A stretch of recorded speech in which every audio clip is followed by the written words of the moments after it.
Muchas de las maravillas vivientes del archipiélago cubano se explican por su ubicación geográfica y su condición de isla.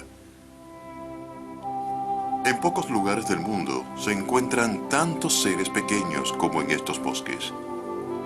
Lenta, pero inexorablemente, la poderosa corriente de la evolución fluye a través del tiempo y el espacio. La mayoría de las formas de vida son engullidas por ese vigoroso torrente y tarde o temprano dan lugar a nuevas formas que solo persisten cuando son capaces de adaptarse a las variables condiciones de estos lugares.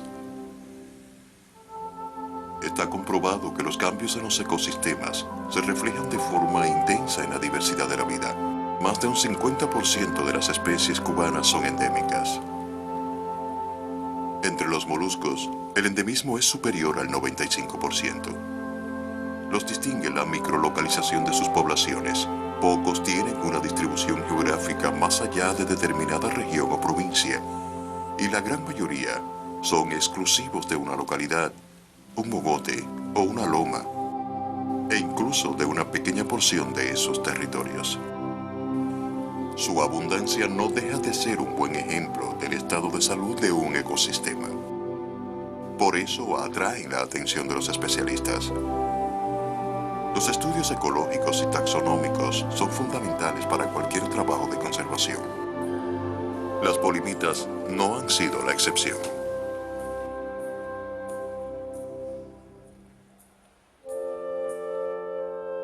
Es tradición en el mundo entre los especialistas en moluscos, o sea, los malacólogos que estudian la malacología, o sea, el estudio de moluscos, que entre los países más ricos en diversidad de especies de moluscos terrestres está Cuba, conocido precisamente así como el paraíso de los moluscos terrestres. Hay muchísimas especies, cerca del 90% son endémicas.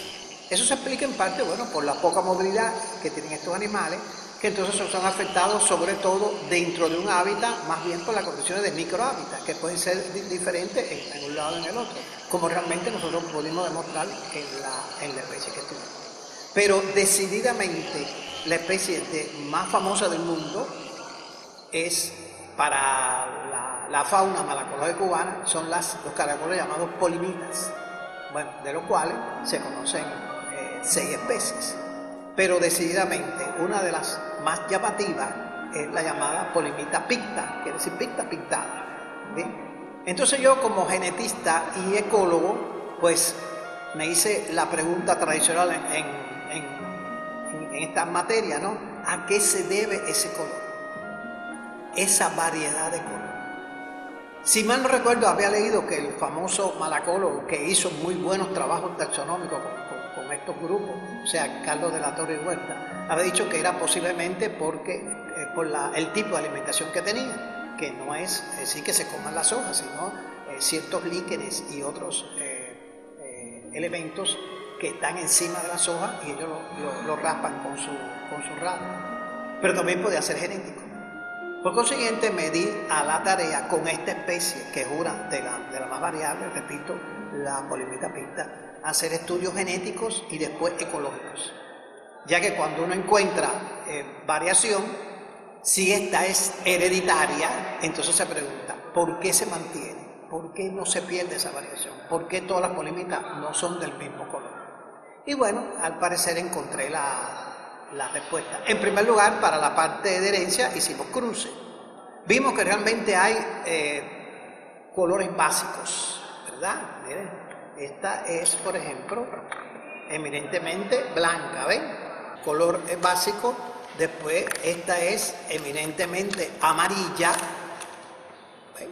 Después vienen algunas que son algo pardas. Y algunas ya un poco más subidas, que tira al rojo, otra parda mucho más definida. Fíjate que la blanca anterior que le enseñé es pardo claro, y ya después voy a explicar por qué. Y ya un poquito más subido, miren esta, fíjense que ese color casi se convierte en rojo. No tenemos realmente aquí en esta colección roja genuinamente. Además de la coloración de la concha, están las bandas. No sé si fijarán que muchas de estas señoras tienen, ¿ven? una banda sobre la concha, una banda blanca y una banda negra que corre todo el espiral. Además del color de fondo de la concha están las bandas. Esta tiene una banda blanca y una banda negra. Ya estudios posteriores en otras especies de moluscos terrestres también habían encontrado la base genética de esta coloración. Así que era de esperar que en Polimita fuera igual, y efectivamente nosotros hicimos cruces, hicimos determinadas predicciones y encontramos que efectivamente, por ejemplo, los colores básicos se reproducen puros, como se dice, o sea, amarillo con amarillo siempre da amarillo, blanco con blanco siempre da blanco, pardo con pardo siempre da pardo. Pero cuando cruzaban, por ejemplo, blanco con amarillo, entonces te daba unas polimitas que son, ¿ven?, blanco amarillenta. Hay que ver las pies para darse cuenta. No es blanca, son blancas con matices amarillos. Y si es blanco con parda, daba igual. O sea, eso daba lo que en genética se llama como herencia intermedia, es decir, los colores se mezclaban y daba un tinte intermedio.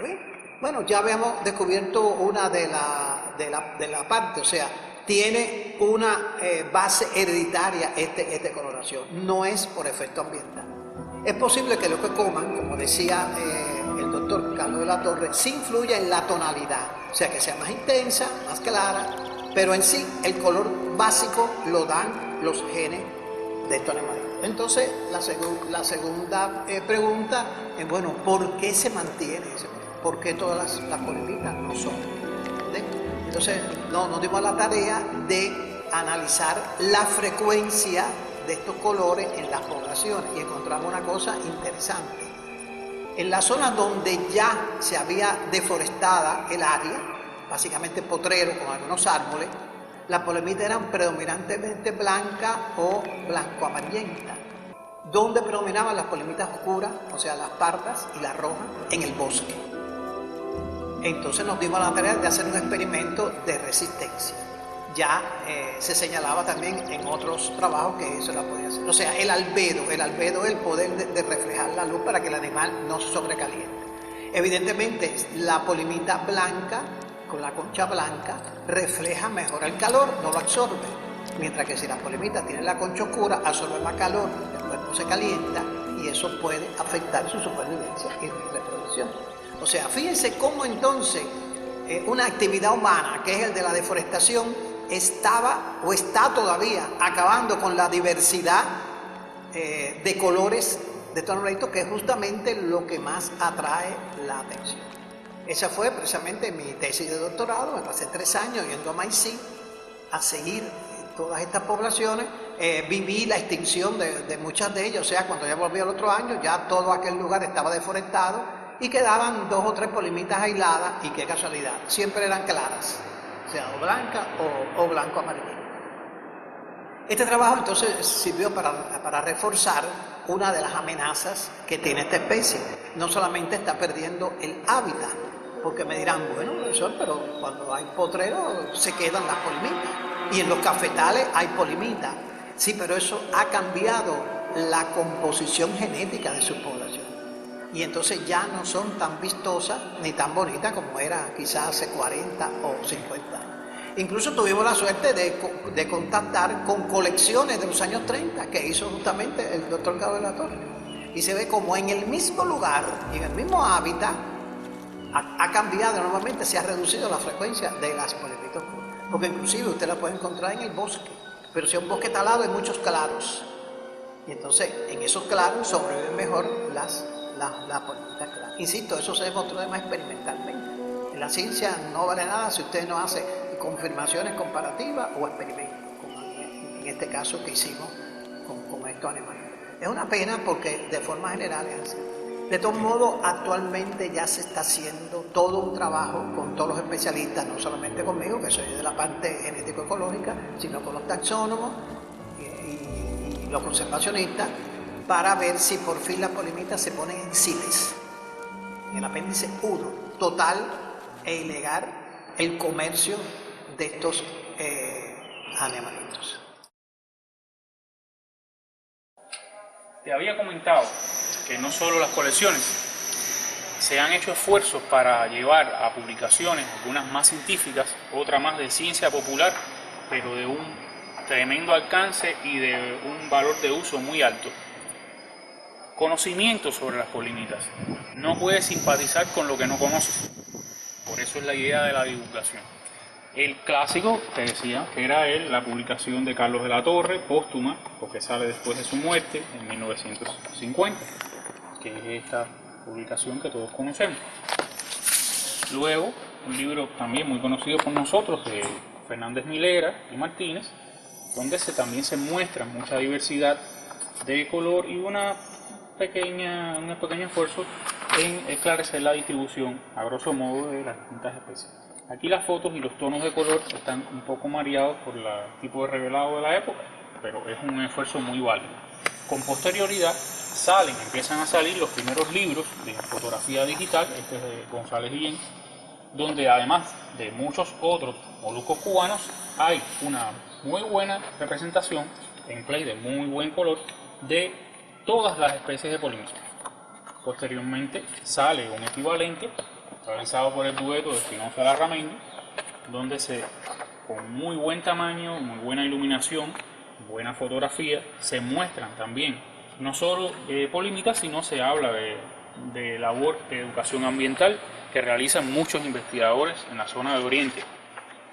Los ambientes naturales más comunes, los cafetales. Entonces posteriormente sale un libro especialmente preparado para polinitas del mismo fotógrafo y naturalista, González Guillén, donde por ejemplo se empiezan a ver cosas como polinitas teratológicas, también otro ejemplo son algunas especies de homófos muy coloridos de polinita iolimbata, en este caso dentro de las subespecies de Picta. Acá otra variabilidad de morfos de color y la preocupación también por la comercialización del género, que redunda en esta propuesta conservacionista que todos estamos preparando para CITES. Como una muestra preliminar de este esfuerzo que se está haciendo, hay mapas realizados de varias especies. Lo verde es lo teórico histórico de distribución, lo rojo es la distribución actual. Esa es una especie, esta es otra, esta es la otra, así sucesivamente, las 6 especies de polinita, y al final hay un mapa general, esto es Muscarum, donde se reúne la teórica que tenía todo el género y la actual. Como ves, aquí se muestra un mapa preliminar, pero ya se está mostrando que hay una reducción apreciable del área de distribución, y ese es uno de los valores que tienen las colecciones. Aquí están la sección de polinitas dentro de la colección Carlos de la Torre del Museo Felipe Puig de la Universidad de La Habana. En esta sección de moluscos terrestres tenemos alrededor de 1600 conchas de polinitas que están bien representadas, las 6 especies, en todo el rango de distribución.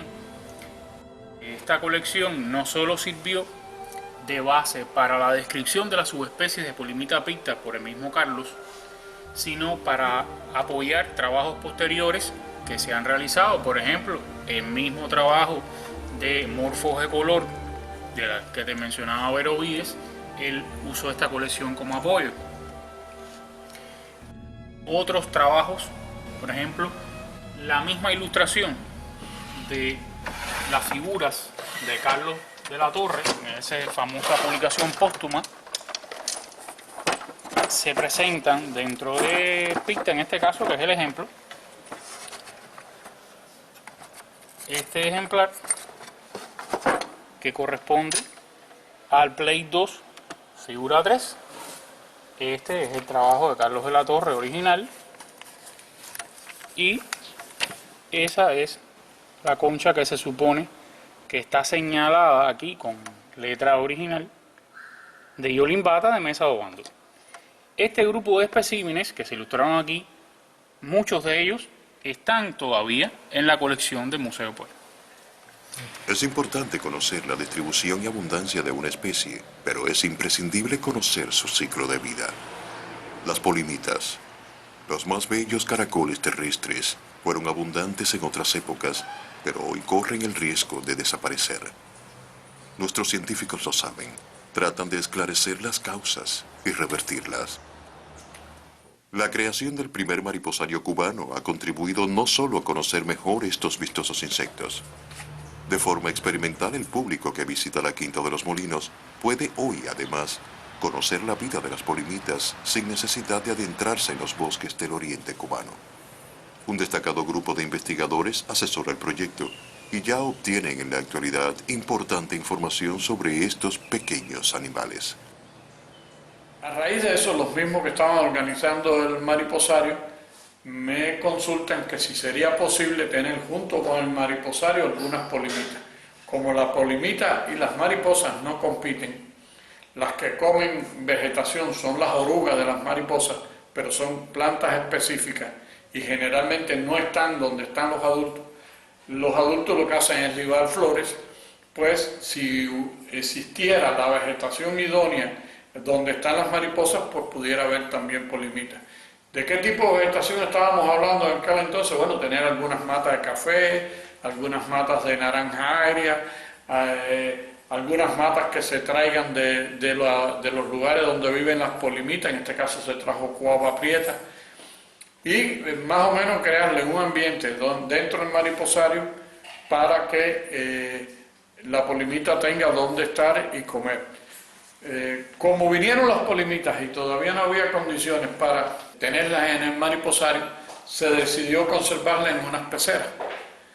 Y para gran sorpresa nuestra, hubo mucho éxito en la reproducción in vitro, en cautiverio de esas polimitas. No solo se mantuvieron todo el parque, se trajeron solo 24 polimitas. O sea, yo siempre pensé que una experiencia no se puede hacer a gran escala, hay que empezar a muy baja escala, con 10 reproductores como par, que me parecía suficiente. No obstante, se trajeron 24, o sea, 12 pares de reproductores, porque bueno, siempre esta roja, esta negra, estas cosas que pasan con las polimitas, se trajeron dos parejas de más. Pero bueno, se pusieron, tuvimos el cuidado de tener separadas las subespecies. Estas polimitas vienen de Maicí, la giolimbata de las zonas de arriba más altas, de las terrazas más altas de Maicí, y la rociolimbata ya de la terraza costera, más costera, pegada casi al faro de la punta de Maicí. La banda columnar es rosada. Por eso se le dice rociolimbata, porque es rosada. Y la banda sutural de la polimita hacia arriba es rosada igual. Entonces se diferencia, esta es rociolimbata porque la banda sutural y columnar es rosada. La giolimbata, aquí tenemos, la banda sutural es negra, negra casi yodada, negra yodada. La banda sutural es negra y la banda columnar es negra igual. Se diferencian por esos detalles. Esta amarillita que tenemos aquí, esta que está aquí, es una giolimbata. Esta es una giolimbata. Como le decía, la banda columnar es negra y la banda sutural, que es la parte de abajo que le enseñé, es negra igual. Las condiciones creadas en los terrarios reproducen las de su hábitat original. Se les garantiza la iluminación, humedad y alimentación necesaria. Además, la limpieza diaria de los terrarios se realiza con esmero. Tienen un ciclo de vida aproximadamente anual. Como todos los caracoles, son hermafroditas. La cópula se realiza de forma cruzada, quedando ambos fecundados. Ocurre preferentemente entre septiembre y noviembre. Coincide con el inicio de la época de lluvias en la región más oriental de Cuba.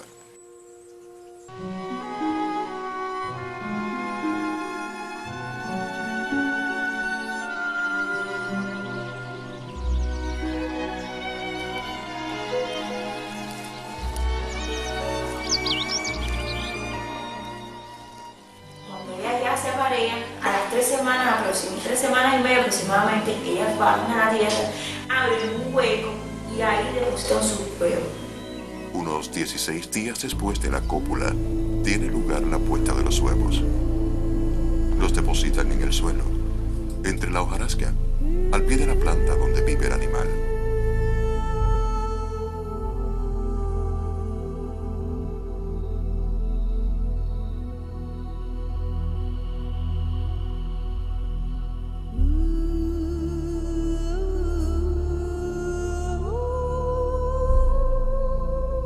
El 4 de marzo nació la primera puesta de polimita, la primera generación. Las 3 semanas que ella pone su huevo, aproximadamente 3 semanas y medio, 4 semanas, empiezan a salir las polimitas. Las polimitas nacen con una concha sin color. Al nacer miden apenas 2 o 3 milímetros de tamaño y no parecen ser hijas de sus coloridos padres. Son casi indistinguibles, translúcidas y notablemente despigmentadas. El nacimiento ocurre entre los 11 y 15 días posteriores a la puesta e inmediatamente ascienden a las plantas en busca del alimento necesario para iniciar su breve existencia arborícola. Eso es un consuelo para lograr la conservación de estos animalitos, porque se puede hacer la conservación ex situ, siempre y cuando no sea mucho tiempo en cautiverio, y después se puede repoblar con alguna. Cuando tengan un tamaño de edad más o menos como ese, que ya están duritas. Y precisamente, como bien dice acá el camarada, sencillamente eso se puede saber en cautiverio. En vida libre es muy difícil. Una vez que tengan la edad adecuada, ya perfecto.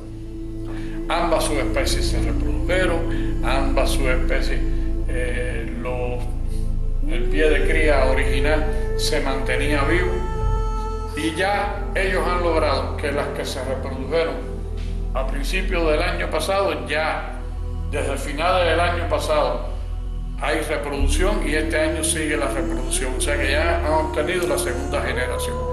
En pago ecológico, al haber sacado 24 polimitas de su área de distribución natural, se llevaron 24 y ya estamos en disposición. Ese es el problema, que este año estamos en disposición de llevar 48, porque ya hay una cantidad enorme que ya se nos hace pequeño.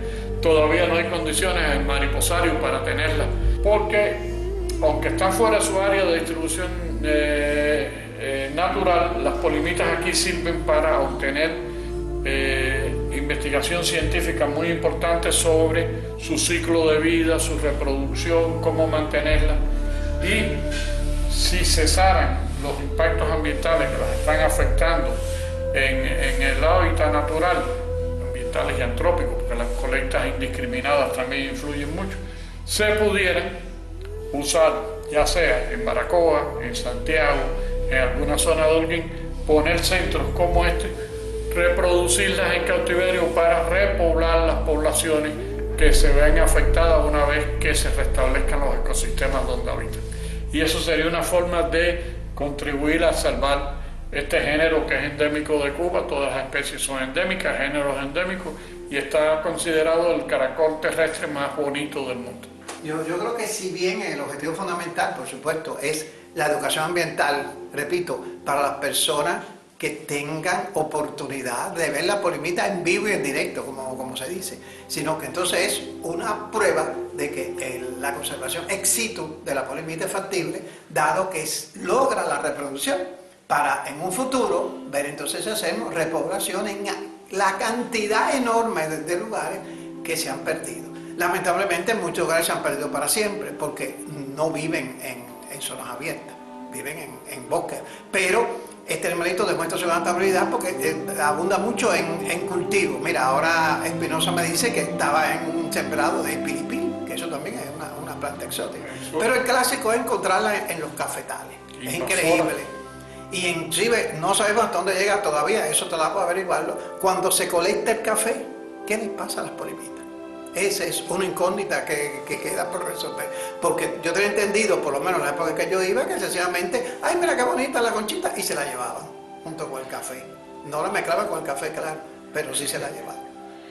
Quedan muchas incógnitas por resolver de estos animales. Inclusive el estado taxonómico, porque aquí se han encontrado ciertas características que parecen diferenciar a la supuesta subespecie, esta roselimbata, negrolimbata, etcétera, etcétera, etcétera. Del conocimiento, de la educación ambiental y del cumplimiento de las legislaciones vigentes, dependerá que el caracol terrestre más hermoso del mundo siga adornando nuestros bosques.